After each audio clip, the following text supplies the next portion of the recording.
La résilience, ça c'est un terme qu'on entend très souvent en ce moment, que même nos politiques utilisent. Alors, quand on regarde le dictionnaire, la résilience est la capacité à surmonter les chocs. Et ce mot est devenu tellement aujourd'hui galvaudé qu'on admet le fait que cela fasse partie de ce que l'on doit vivre. La condition humaine ne nous permet pas d'échapper à la souffrance. Alors on a deux options. On accepte cette fatalité et on la subit, ou on en fait une force. De cette résilience, de cette capacité à prendre des coups et à pouvoir se relever surtout. Ou alors on se victimise et on reste coincé dans nos difficultés, ou on transcende les difficultés et on choisit, derrière cela, d'accepter cet état comme une leçon dont on peut pouvoir tirer de l'expérience.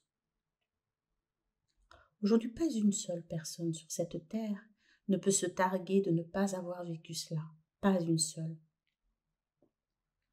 Nous sommes des êtres d'émotion, nous sommes des êtres qui avons un corps fragile. Quand il est soumis à de rudes épreuves, nous sommes malheureusement aussi malades, quelquefois.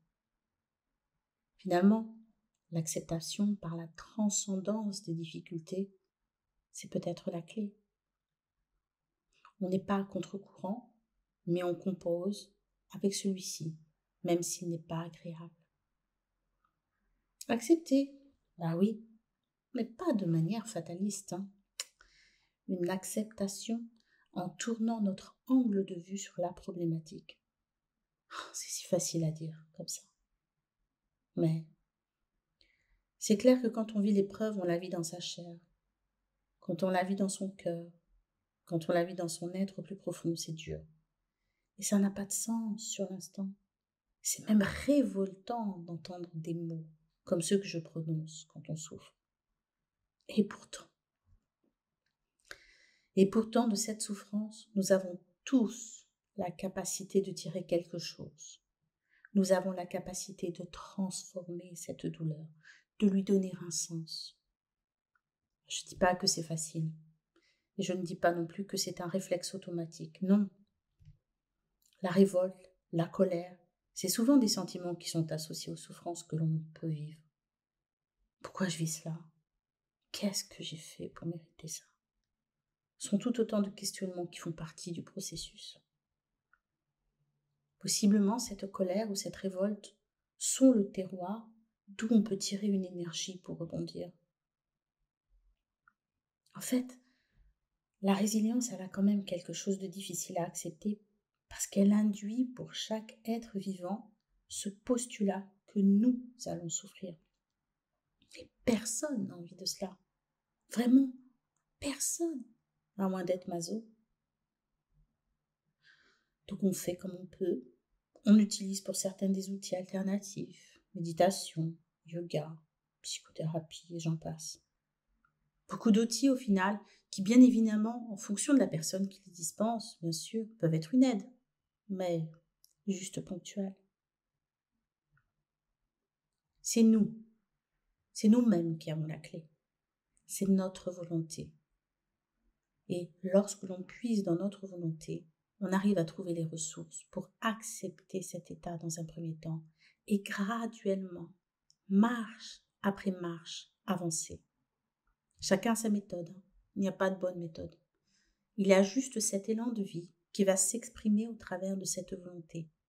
Et c'est de cela qu'il faut tirer la force. Et c'est de cela qui fait la différence. Moi, je suis une guerrière.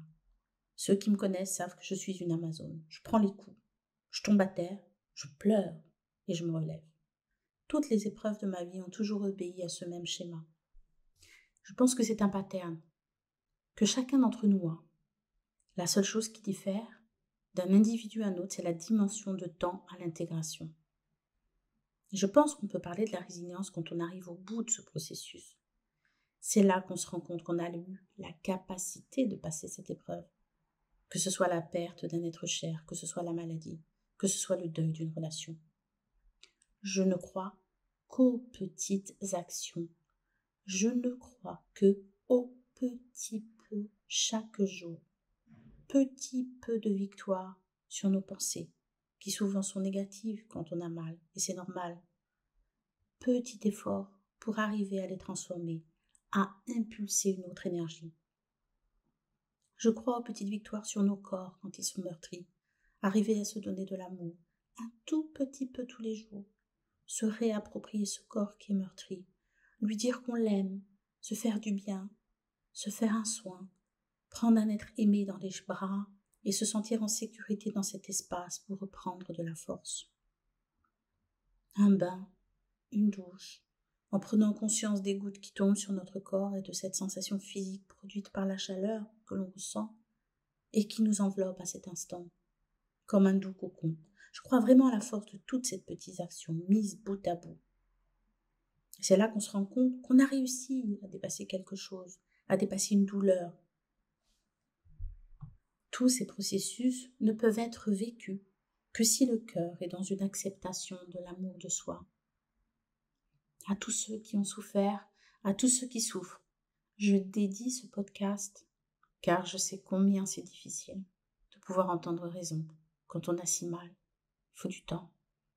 Accordez-vous ce temps. Aimez-vous. Et croyez toujours aux petites actions qui transforment. Au final, vous verrez.